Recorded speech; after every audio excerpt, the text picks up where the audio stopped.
Hi and welcome to Mancave Projects. So in this video I'm making a portable trolley for a pizza oven.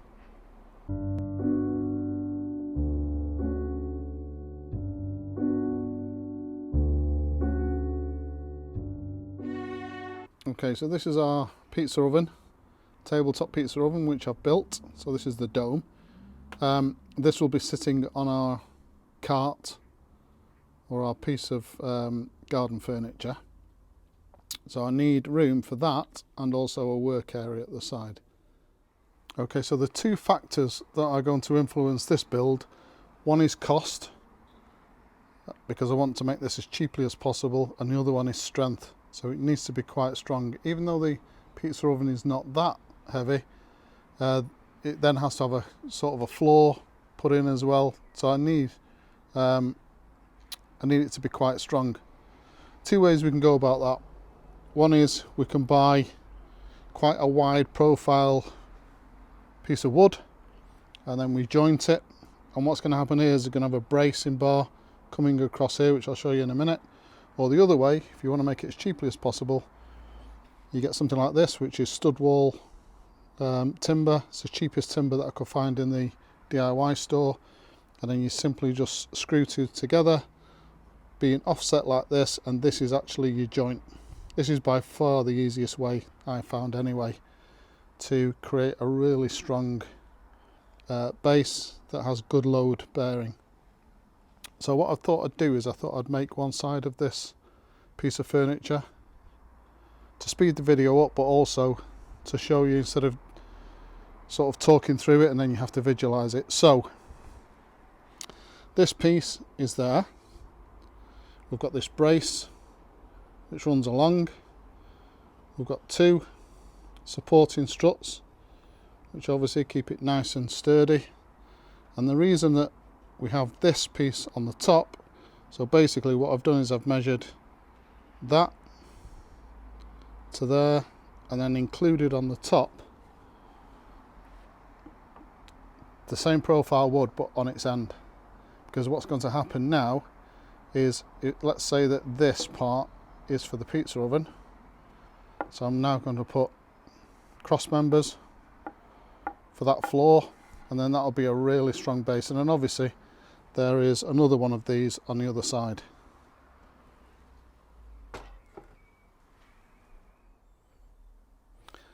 So to make this frame, try and find a flat area, piece of floor somewhere. It's going to be more accurate if you do that. So these are the two pieces that I showed you that have been screwed together. That's our cross member. I've just set it up just roughly for now, and what we're going to do now is just screw this all together.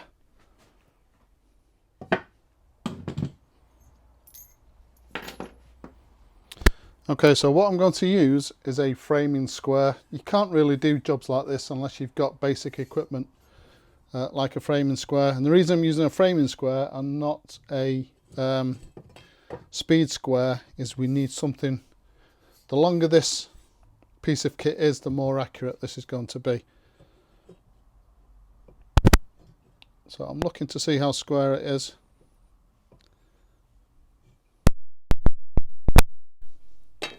As square as we can, making sure that's flush with the outside edge.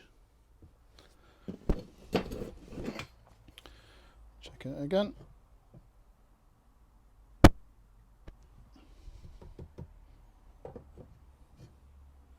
Right, so I'm happy with that. What I'm going to do, I'm just going to drill two holes sort of diagonal across from each other. That'll give it some added strength as well. I'm using a drill bit which is either equal to the diameter of the screws that I'm using the shaft, or just slightly less. You don't want to make this hole too big.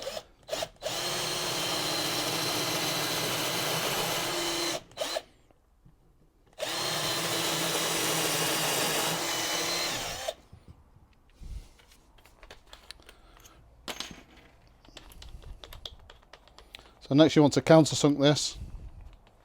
I've stopped using countersink bits, use these step bits now. They're a lot better.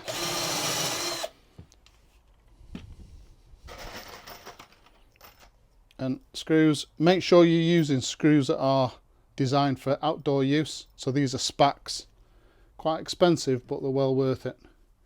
As you can see, that the diameter of that drill bit is just slightly less than the screw itself. So before we screw this into place, we want to make sure this is perfectly square.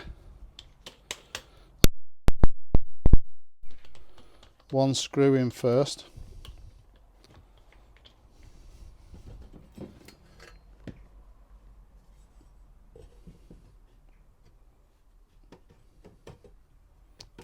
That's already quite far out.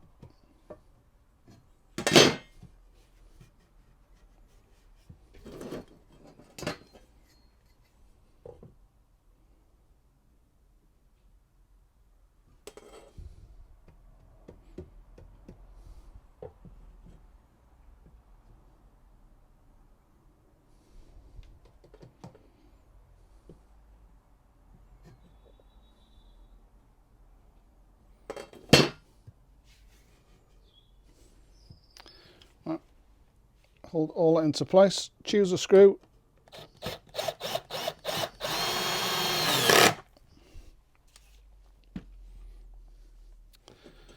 Same thing again. Might seem a lot of messing about this, but trust me, it is well worth it.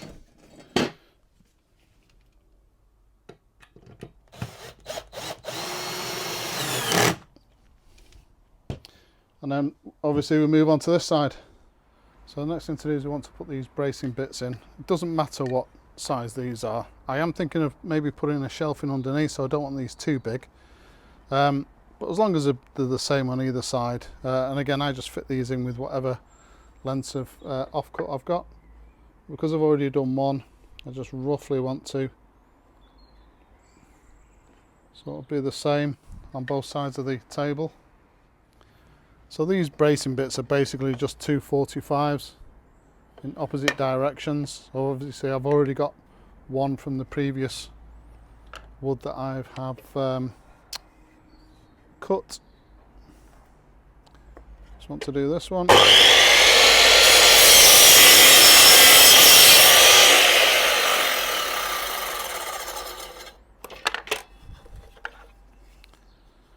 And then just mark out another scrap piece of wood and just make sure these are roughly the same size.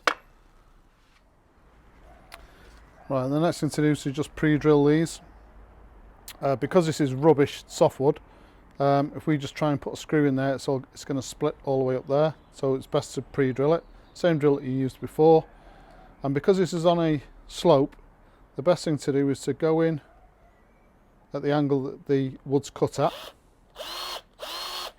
So we create an impression like that, and then you can go in at sort of this angle.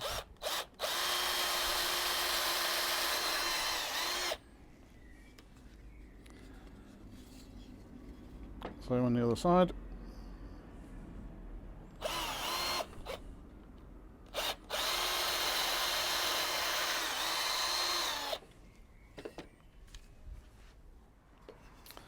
I'm just going to countersink.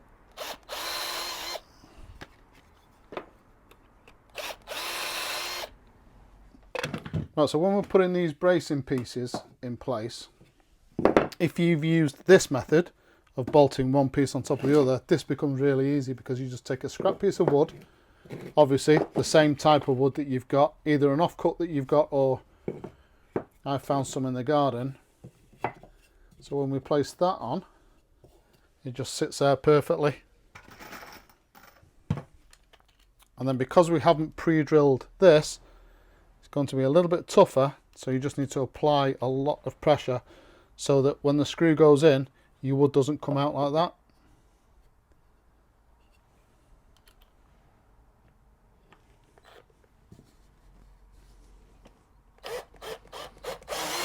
Right, so I've just mocked this up. This is not ideal working on uneven block paving. You should really be working on a completely flat surface, but there's nowhere that I've seen in the log cabin that's big enough to take this. So unfortunately I'm going to have to work out here. Anyway, I've had a slight change of plan.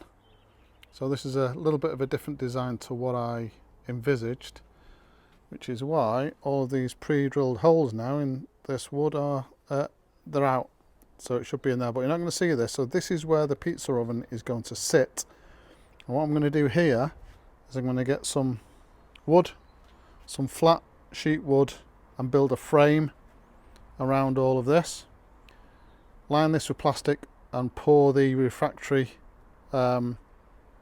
insulating concrete in here, and that will be the floor of the pizza oven.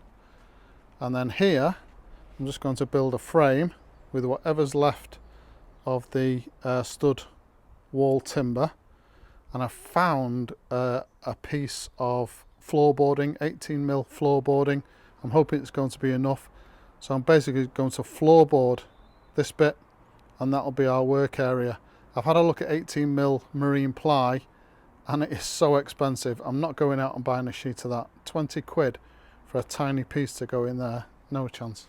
So that's why I've changed the design, but hopefully it'll all become clear once it's all made up. So what I'm going to do now is we're going to put these pieces in either end, and then I'm going to use the framing square here, and I'm going to put supports in this side and supports in that side, as we've done with that one there.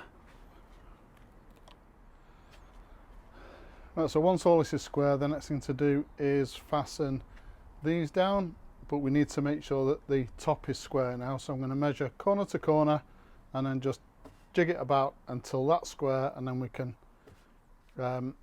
attach all these. Right, so the next thing is I'm going to be putting some supports across this way, and the only thing that's determining the height is that's the largest piece of scrap wood I've got. So I'm going to fasten that to there with a clamp. I've already pre-drilled the holes.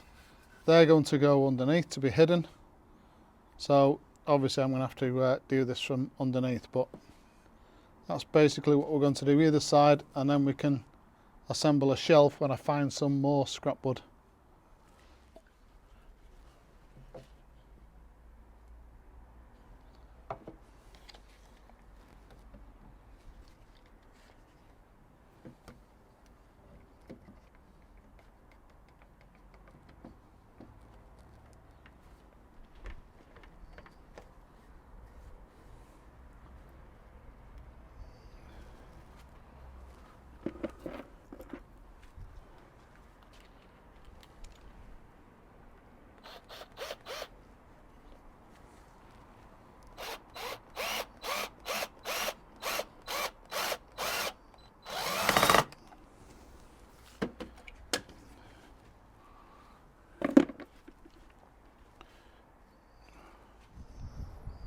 Right, so this is where we're up to now. I've managed to get some more of this floorboarding. So what I need to do is take that tongue off the edge. Then we're going to frame the area where the pizza oven goes. So we need 50mm high border around there, or 2 inches, and that's going to be the bed for the insulating bed for the pizza oven. And then we just want to tidy this area up by carrying on this floorboarding all around here, just to tidy up a lot of these edges. So I'm going to get everything cut to size, again take this tongue off, and then start to build the pizza oven base frame and also the finishing edge to this side.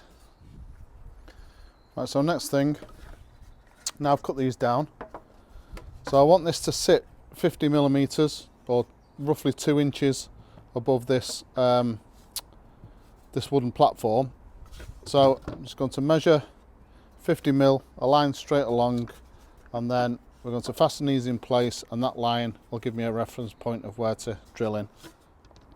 Right, so let me show you where we're up to. So I've put this floorboard border around the edge, realised I needed a cutout there for the food prep area, which is that little raised area there is nice for the spices and sauces. I had some of the stud wall wood left over, so I used the table saw, the mini table saw I've got, to actually strip that down the middle, so we had enough wood there to make a basic shelf. And I think that's it. What's left to do is I've ordered casters off Temu, so 2 regular and 2 braked, so hopefully they'll come this week. I can put that on, and in the next video we're going to be casting the pizza oven base, which is going to fit into there.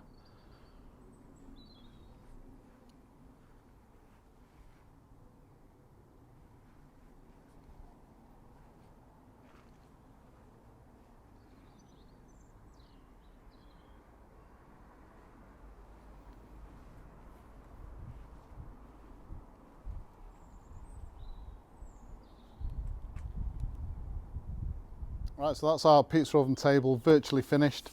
As I said, in the next video I'm going to be casting that pizza oven base. It's a really important part of pizza oven building. So please subscribe to the channel, watch out for that video which will be in a few days time. And if you've liked this particular video, hit that like button. Thank you very much for watching.